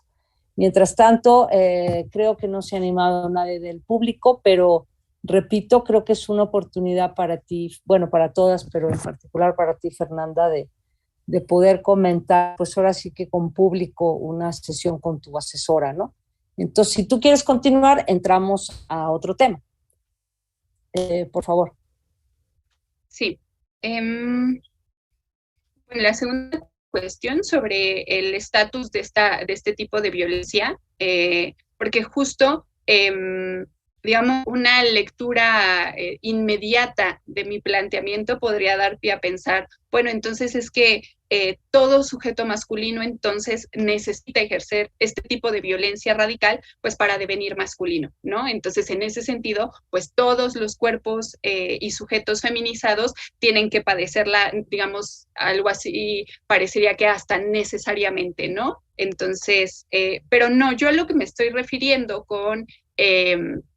con lo llamativo, con la centralidad que tiene este tipo de violencia para la configuración del patriarcado en nuestro país en los tiempos recientes, es que, digamos, cada caso de violencia feminicida, cuando nos acercamos a ellos y hacemos una lectura detenida de todos los elementos que se van entretejiendo para culminar en este acto de violencia, esa lectura, digamos, casi a la manera del iceberg, ¿no? O sea, tenemos el acto como tal, y luego haciendo estas lecturas más detenidas de lo que se va tejiendo y articulando para dar lugar a él, pues nos desvelan toda una variedad de mecanismos sumamente complejos de articulaciones, no solo a nivel político, sino también económico y simbólico. Es a mí lo que me interesa desanudar, ¿no? Y por eso recupero esta perspectiva tan, digamos, que ha parecido una fórmula casi matemática que nos ha dado Marcela Lagarde al decirnos, es que el feminicidio no es nada más un concepto, ¿no? O sea, llegamos al punto de reconocer el feminicidio sí como la muerte de mujeres o de sujetos feminizados en razón de su posición en el orden de género, pero entender ese ordenamiento de género que da lugar a este tipo de violencia específica es a mí lo que me interesa, ¿no? Y en ese sentido, digamos, lo paradigmático de esta violencia es precisamente que sirve como, digamos, un foco que a través de su complejidad nos ayuda, y a mí es lo que me interesa, ayudaría a comprender cómo se está articulando este orden de género, ¿no? Y entonces, en ese sentido, entender estas diversas articulaciones nos puede ayudar también a comprender el lugar y cómo se están dando otros tipos de violencias, ¿no? O sea, un poco ya como lo mencionaba hacia el final, ¿no? O sea, también estarían articulados en este caso de la autofagia otras formas de la violencia, por ejemplo, entre sujetos masculinos, como las que vimos acontecer en la guerra contra el narcotráfico, que también, digamos, llevando, por ejemplo, a Rita Segato a este contexto, pues estaríamos también hablando de violencias expresivas, por ejemplo, en los mensajes, ¿no? Cómo se da la destrucción de estos cuerpos para aniquilarlos, en lo que simbolizan, en lo que están encarnando, ¿no? Entonces, en ese sentido, digamos, lo paradigmático de esta violencia es no solo digamos, la recurrencia con la que está sucediendo, que eso también es importante, sino también cómo estas diferentes múltiples casos que se están dando nos ayudan a comprender un modo en que estamos habitando el mundo precisamente, ¿no? Y en ese sentido nos ayudaría también a entender no solo los modos en que están habitando el mundo los sujetos que efectivamente ejercen la violencia, sino todo un entramado social, ¿no? Entonces, en ese sentido, también la teorización no está desanudada de la problemática, sino que también es un llamado de atención a pensar cómo estamos habitando hoy por hoy la sociedad y cómo nos estamos formando a partir de la violencia, ¿no? Sí, muy, muy bien. Pues esto es, perdón, no solo muy interesante, sino muy importante discutirlo. Y yo estoy absolutamente convencida que el análisis conceptual, por lo menos, nos puede ayudar mucho, ¿no? Yo es algo a lo que te quisiera preguntar, Fernanda, y creo que aunque no explícitamente te lo sugiere, si no Griselda, su trabajo. Aquí hay una de las entradas, como les dije, no leí su semblanza, que tiene que ver con el concepto de agencia, ¿sí? El sujeto político en la globalización, la discusión sobre la agencia, esa sería la traducción al español. O sea, ¿qué pasa cuando se ejerce violencia de género sobre una mujer, que la aniquilas? Un poco qué está pasando del lado del sujeto que ejerce esa violencia para poder hacer eso, por lo menos, si yo entiendo bien, ahí viene el concepto de aniquilar, ¿no? O sea, le quitas agencia, ya no es una persona, lo que tú tienes ahí enfrente para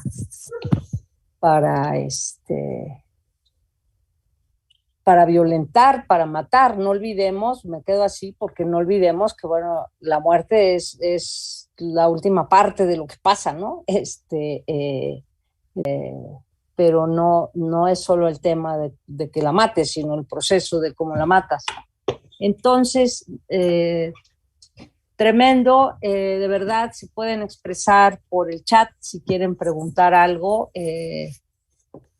Yo solamente quiero decir que tenemos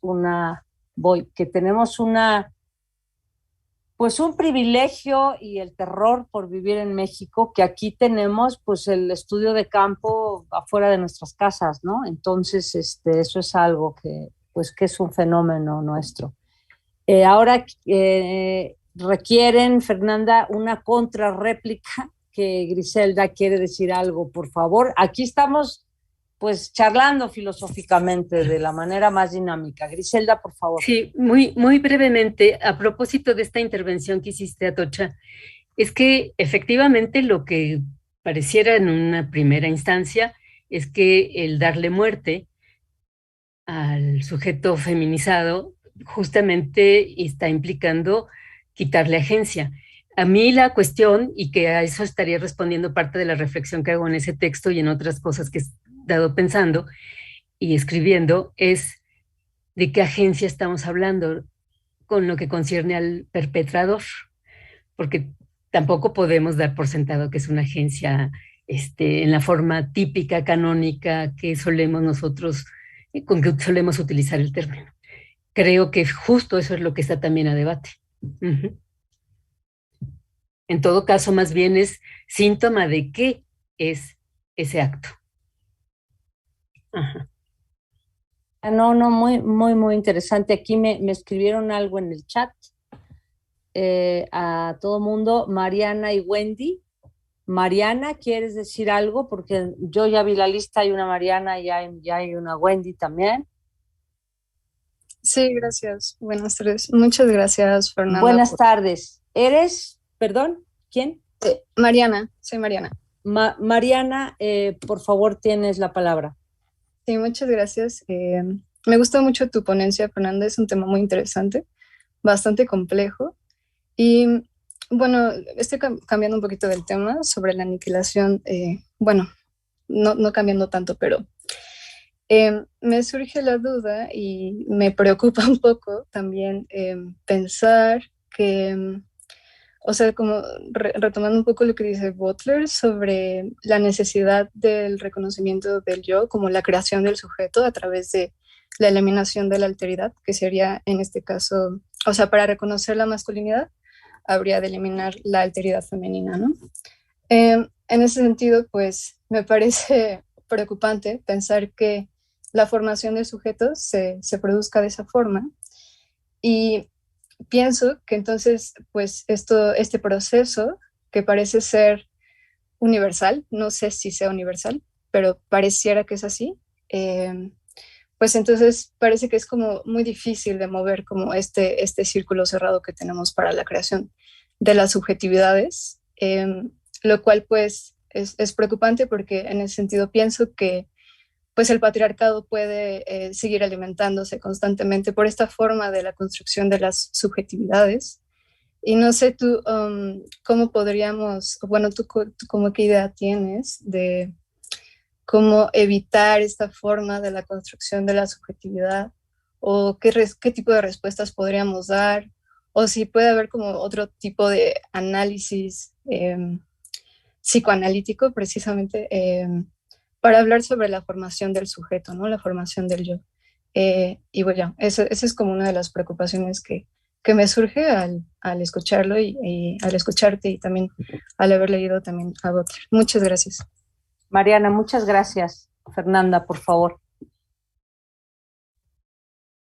Sí, bueno, creo que justo esta pregunta está bastante relacionada con la última que me mencionaba la doctora Gutiérrez sobre, pues, qué recursos pueden contraponerse a la problemática, ¿no? Desde la política feminista.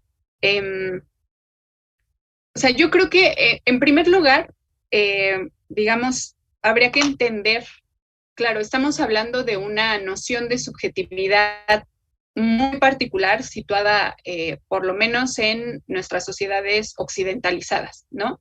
Si vamos a otras sociedades, si miramos, por ejemplo, las concepciones de vida de otras comunidades, incluso en el mismo México, pues vamos a ver que no hay tal construcción de la subjetividad como aquí la estamos entendiendo, ¿no?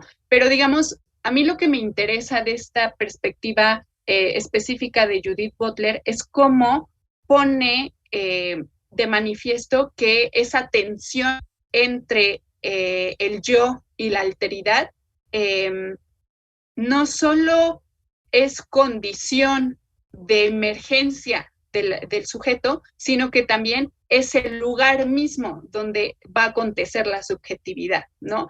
Y en ese sentido es, digamos, la relación entre yo y otro, entre nosotros y ellos, es económica, pero no, digamos, justo el peligro de esta dinámica es cuando acontece la ruptura de esa conexión, ¿no? Que es lo que veríamos precisamente en estas dinámicas de aniquilación. Entonces, creo que en ese sentido, o sea, al mismo tiempo que esta concepción de la subjetividad es crítica por ejemplo, las dinámicas de exclusión, de aniquilación, también creo que guarda en sí misma una potencia importante que radica precisamente en la imposibilidad de establecer un límite absoluto frente a la alteridad, ¿no? Sino más bien cómo siempre requerimos y estamos en relación con los demás y con las demás, ¿no? Entonces, en ese sentido, creo que digamos, qué recursos se pueden contraponer desde las políticas feministas o cómo podríamos encaminarnos hacia procesos de subjetivación diferentes, ¿no? Que no culminen en la aniquilación o en la exclusión. Creo que, y esta es un poco mi postura desde lo que yo he trabajado, que apostemos hacia esa relacionalidad, a esas dinámicas de relacionalidad, de alteración. Y en ese sentido, creo que una de las cosas fundamentales para, en este caso específico de la violencia feminicida, que tenemos que atender, y es un poco de ahí que yo retomo el enfoque desde la masculinidad, es comprender qué es lo que está pasando con los sujetos masculinos en estos contextos históricos que los llevan a ejercer la violencia feminicida, ¿no? Creo que no hay que dar por sentado simplemente que las posiciones masculinas pues ejercen poder y ya, entonces en automático ejercen violencia feminicida, ¿no? Sino que más bien hay que entender cómo hay un caldo de cultivo que está permitiendo que este tipo de violencia tenga lugar, ¿no? Una de las potencialidades creo que tiene el trabajo de Rita Segato por su enfoque antropológico y por su diálogo con el psicoanálisis es que presta voz justamente a estos procesos de subjetivación masculina que se afianzan en la violencia, y es algo que a mí me interesa recuperar, ¿no? Que entendamos qué está pasando con estos procesos de subjetivación, para entender entonces en dónde están radicando las posibilidades de que esta violencia acontezca, y entonces en ese sentido, claro, abrir caminos para pensar y habitar las masculinidades, pues de perspectivas diferentes, ¿no? Justo desde la alteración, desde la relacionalidad y de la imposibilidad de salir de la condición de interdependencia, pues para pervivir como sujeto, ¿no? Creo que en ese sentido es que iría mi postura sobre estas preguntas. Tenemos aquí una pregunta de Wendy Huerta. Wendy, por favor. Hola. No Hola. sé por qué aparece Wendy Huerta. Mi nombre es Stephanie Herrera y he participado como ponente en otra sesión. No sé por qué, lo intenté cambiar, pero bueno, me llamo Stephanie. Disculpa, sí, yo noté que hay dos Wendys y ahí, bueno, decías Huerta, pero probablemente ahí te registraron mal o algo así, pero para eso estamos aquí, para que nos aclares y ahí puedas hacer tu pregunta. Gracias. Muchas gracias. Mi pregunta es en torno a que Rita Segato hace una diferencia conceptual entre patriarcado de alta intensidad y baja intensidad, y pues quería preguntarte sobre eso, ¿no? Sobre tu opinión sobre estas definiciones, y además si en tu investigación ¿qué tanto tomaste en cuenta estos procesos de la colonialidad?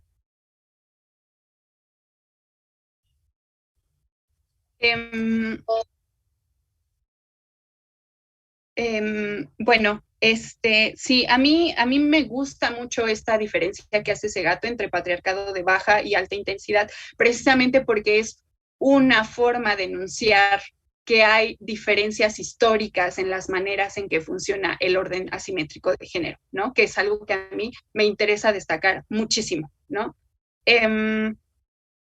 Yo recupero la beta de la colonialidad desde los procesos justamente de transnacionalización, ¿no? De la constitución de un mercado globalmente conectado, específicamente de cómo los conflictos armados, la guerra contra el narco, permiten, digamos, facilitan esta conexión entre la extracción de recursos, la intervención en ciertos territorios en México, que conllevan dinámicas de destructividad altamente preocupantes, y justamente cómo esta extracción se traduce en una retroalimentación de los procesos globales de acumulación. Desde esa beta es que yo recupero los procesos de colonización, digamos, un poco como se ha trabajado en diferentes perspectivas feministas y materialistas, pues la acumulación por desposesión y los procesos de despojo. Esa es, digamos, la línea desde la cual yo estaría leyendo los procesos de colonización y específicamente desde el enfoque de género como procesos de rearticulación justamente entre fraternidades masculinas, ¿no? Unas transnacionalizadas, otras más locales, regionales, singulares, etcétera, ¿no? Como que ese es el enfoque desde el cual tendría pertinencia la beta de la colonización en mi trabajo.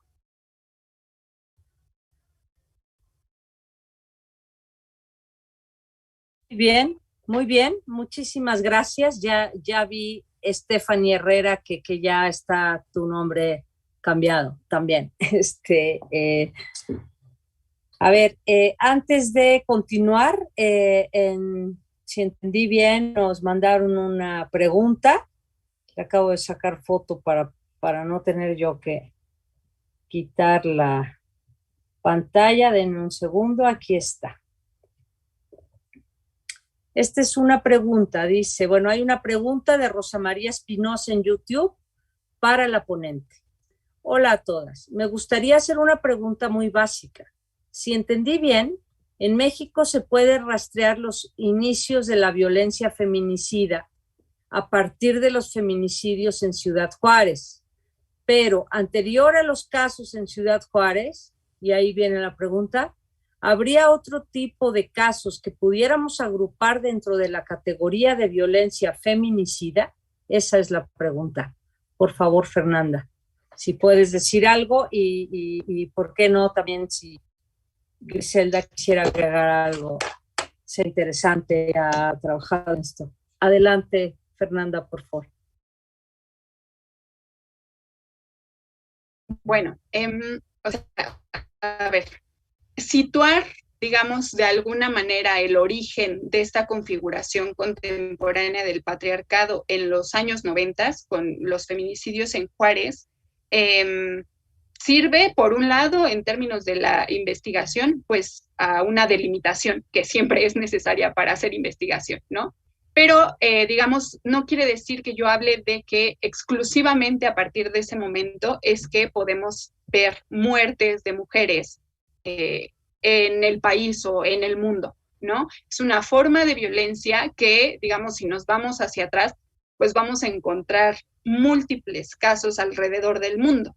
La cuestión aquí es cómo se va configurando una forma específica de esta violencia, ¿no? A la que nombramos feminicidio. Y también en este sentido, pues claro, la categoría misma de feminicidio está situada históricamente, no puede emerger en otros contextos, pues porque lo que estamos viendo a partir de los años 90, o por lo menos de manera muy notoria y recurrente en los 90 en la frontera norte, pues, digamos, empieza a comprender a partir de estas intervenciones, no solo de Marcela Lagarde para el caso de México y Latinoamérica, sino también en Estados Unidos, ¿no? Donde Russell proponen esta categoría de femicide. Entonces, por ejemplo, lo que hacen estas teóricas norteamericanas es justo establecer la diferencia entre lo que sería catalogado como feminicidio y otro tipo de muertes de mujeres que se dan en estos momentos de la historia. Por ejemplo, la caza de brujas, ¿no? En la caza de brujas, pues también tenemos muertes recurrentes de mujeres, pero no las llamamos feminicidios. Podemos tejer conexiones entre estos tipos de muertes, pero pues no, o sea, hay que entender que también las categorías, digamos, las maneras en que enunciamos estas realidades, pues están históricamente situadas. El feminicidio justo viene también de toda una perspectiva teórica feminista que durante la caza de brujas pues no teníamos y no se podía desarrollar pues una categoría tal como la de feminicidio. Entonces, No es que yo esté omitiendo que en otros momentos de la historia del país, de Latinoamérica, de otros países, hayan acontecido muertes de mujeres que también, digamos, si indagamos en su historia, podríamos atribuir también a la forma en que está articulado el orden de género, pero no podríamos enunciarlos como feminicidios porque también la categoría de feminicidio emerge en un contexto específico, ¿no? Entonces, digamos, querer liga del feminicidio hacia cualquier momento histórico o cualquier latitud geográfica, pues también implica hacer caso omiso de cuáles son las condiciones específicas a las que está respondiendo esa categoría, ¿no? Muchas gracias por tu respuesta. Quisiera aprovechar para preguntarle a Griselda si quiere aclarar algo, justamente. Sí. Bueno, yo allí tendría una pequeña diferencia ahorita con lo que acaba de expresar Fernanda.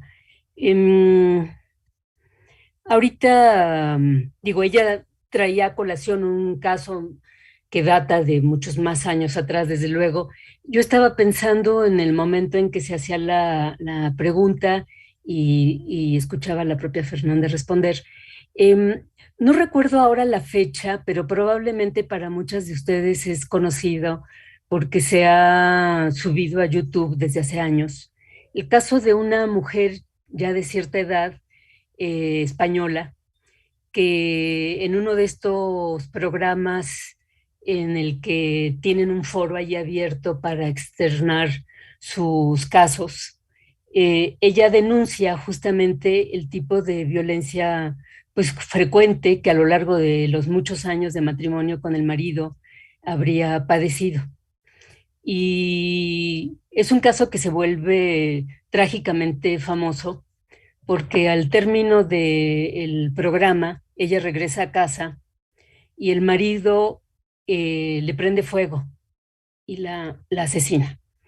Y desata, por supuesto, pues no solamente todas las voces de indignación respectivas, etcétera, sino que es un disparador, un incentivo para la propia reflexión de nuestras colegas españolas, feministas, etcétera, sobre lo que representa precisamente esta forma de violencia extrema. Ahorita no recuerdo la fecha, si se correlaciona de alguna manera con el tipo de fenómeno que nosotros habríamos empezado a detectar justamente en la frontera norte y específicamente en Ciudad Juárez. A mí me parece que si nosotros nos vamos, incluso a esto que tú misma retomas, Fernanda, en términos de violencia radical, podríamos encontrar a lo largo de la historia efectivamente cualquier cantidad de casos que aplicarían justamente a ese tipo de caracterización. Una de las cosas que, y no exclusivamente, pero que ha sacado a relucir el debate y el pensamiento feminista es justamente cuán importante es que cierto tipo de problemas, de temas, etcétera, se signifiquen lingüísticamente, porque eso es lo que le da carta de presencia, de materialidad, como para que no quede allí como borrado en lo que sería esa vorágine que puede ser nuestra vida cotidiana y este tipo de fenómenos. Yo creo que una de las cosas efectivamente productivas y significativas de los aportes justamente del pensamiento feminista habría sido pues la creación justamente del concepto que al mismo tiempo, como tú lo refieres en la reflexión de la propia Marcela, a lo que nos está remitiendo no se trata de una noción aislada, se trata de toda una perspectiva que justamente nos sitúa dentro de lo que sería todo un entramado práctico, discursivo, simbólico, institucionalizado, etcétera, que está concursando justamente en la ocurrencia de lo que es ese tipo de violencia. ¿Qué es lo que tendría de específico el feminicidio sobre el cual se estuvo en sus primeros años discutiendo a propósito de la ocurrencia de toda una serie de homicidios que se estaban dando justamente en Ciudad Juárez? Que hubo la posibilidad de, con una óptica de análisis particular, tratar de enfocar esa suerte de interrelación compleja que había entre lo que eran patrones de violencia de género, con lo que podían ser contextos profundamente descompuestos que parecían en un determinado momento repercutir de manera muy aguda, por así decirlo, en lo que eran justamente ese tipo de orden de género. Y que en términos numéricos, la recurrencia precisamente de este tipo de hechos permitía, como los conceptualizó en su momento la propia Julia Monarres, hablar de un problema sistémico. Y lo que le daba su carácter sistémico era esa conjugación de un contexto histórico-social, esto que lo comentamos tú y yo en otros momentos, de lo que era ese laboratorio de la globalización que venía a representar Ciudad Juárez, justamente como un suelo, por desgracia, propicio justamente para que ocurrieran este tipo y se visibilizaran este tipo de conductas. Entonces, en ese sentido, concluyo. La idea, a mí me parece, es que el concepto de feminicidio lo podríamos aplicar al margen de contextos históricos. Ciertamente, la producción teórica tiene su historicidad y podríamos decir que, bueno, es una construcción que le podemos poner incluso fecha, ¿no? Por así decirlo. Pero no porque el fenómeno al que alude no hubiese ocurrido y existido desde muy atrás. Y en todo caso, cuando nosotros vemos esa recurrencia, ese carácter sistémico de ese tipo de violencia, es en donde captamos de alguna manera la implicancia que hay en un determinado momento entre lo que es un orden de género y cierto tipo de condiciones sociohistóricas que están repercutiendo de manera decisiva en ese orden de género. Muy bien, muchísimas gracias, Griselda, por esa precisión. Acabo de poner en el chat, pues, una alerta, por así decirlo, a animarse a alguien más. Fernanda, ¿a ti te gustaría quizás cerrar? Son las 17:50, sé que nos apagan la luz a las 6, entonces tenemos todavía 10 minutos. A mí me gustaría, si hay posibilidades, hacer un comentario, pero no quisiera dejar pasar la oportunidad también, Fernanda, de que tú dialogues, que reacciones a todos los retos, que no fueron pocos, que te puso la doctora Griselda Gutiérrez. ¿Cómo la ves? ¿Qué quieres hacer? Sí, me gustaría retomar uno más de las preguntas que me planteó al inicio, que es justo cuál sería el riesgo, si es que lo hay, de colapso de este ordenamiento del género. Pues digamos que se pondría en evidencia a partir de mi planteamiento, pensando en que estoy hablando de una zona límite, ¿no? De la constitución subjetiva. Aquí creo que es uno de los puntos donde mi planteamiento me ha resultado a mí misma muy complejo, tanto para su desarrollo como para su abordaje, porque creo que implica justamente hacer una articulación entre diferentes dimensiones de la problemática, que van desde la singularidad de las subjetividades que ejercen este tipo de violencia hasta los niveles macro de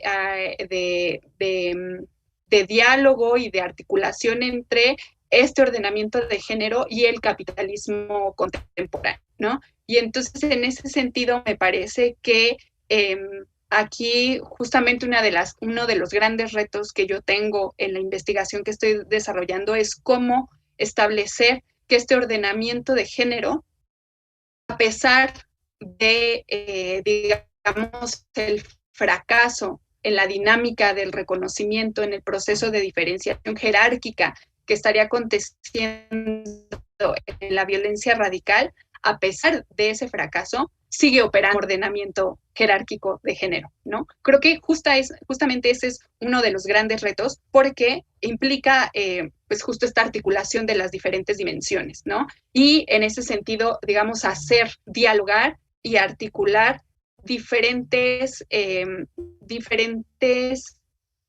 expresiones de este tipo de violencia, ¿no? Estoy pensando, por ejemplo, en el nivel de la singularidad de los sujetos que ejercen este tipo de violencia, que el fracaso lo veríamos muy bien operando en esos casos donde, por ejemplo, hemos tenido noticias de que el sujeto feminicida se suicida inmediatamente después de que ejerce esta violencia, ¿no?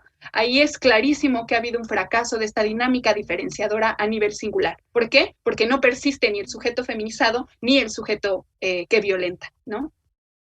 Pero ese solo en ciertos casos particulares y singulares, que tienen su importancia en el análisis, porque pues justo funcionan como líquido de contraste muy potente para entender esta dinámica del fracaso del reconocimiento.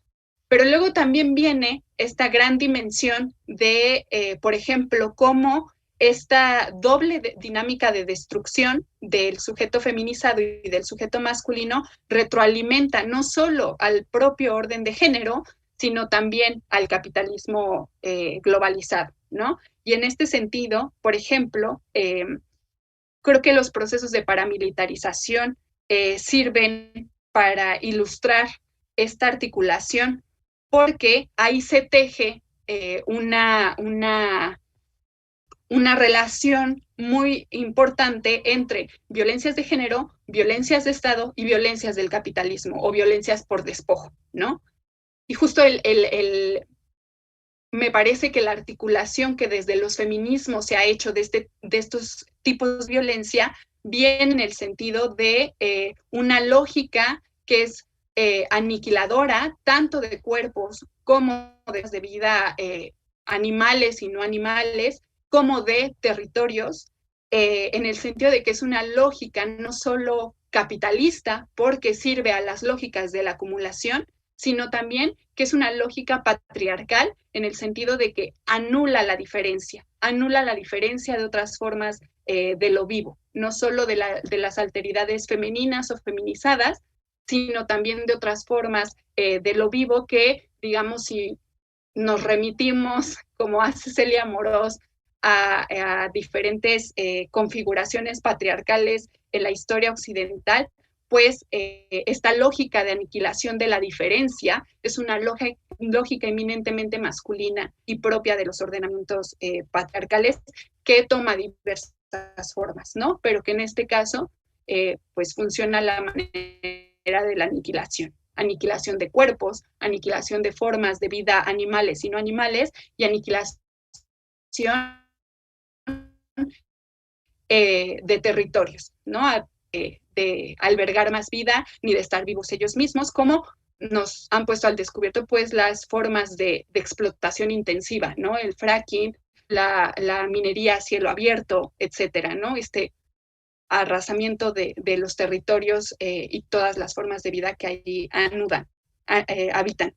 Entonces creo que justo la noción que estoy proponiendo, patriarcado de la autofagia, debe poder dar cuenta de estas diferentes dimensiones en que se va dando la violencia de la aniquilación y cómo se van tejiendo estas retroalimentaciones, pero también estos fracasos, ¿no? Estos colapsos, ahí donde la diferenciación jerárquica en razón de género, digamos, sí llega a una especie de quiebre, pero que al mismo tiempo esos quiebres siguen siendo retroalimentadores en otras dimensiones y en otros niveles. Muy bien, pues ahora sí que estamos llegando al final.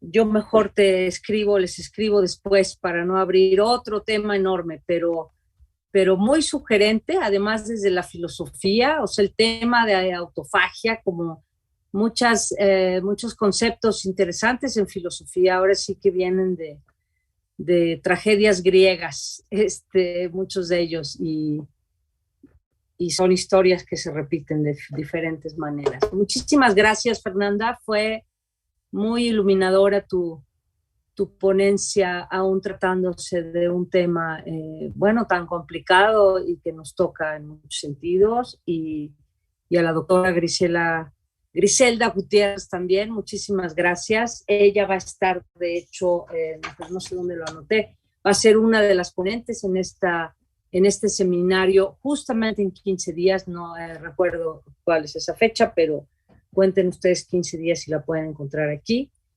Y fue un ejercicio muy interesante moderarlas. Muchas gracias. Gracias.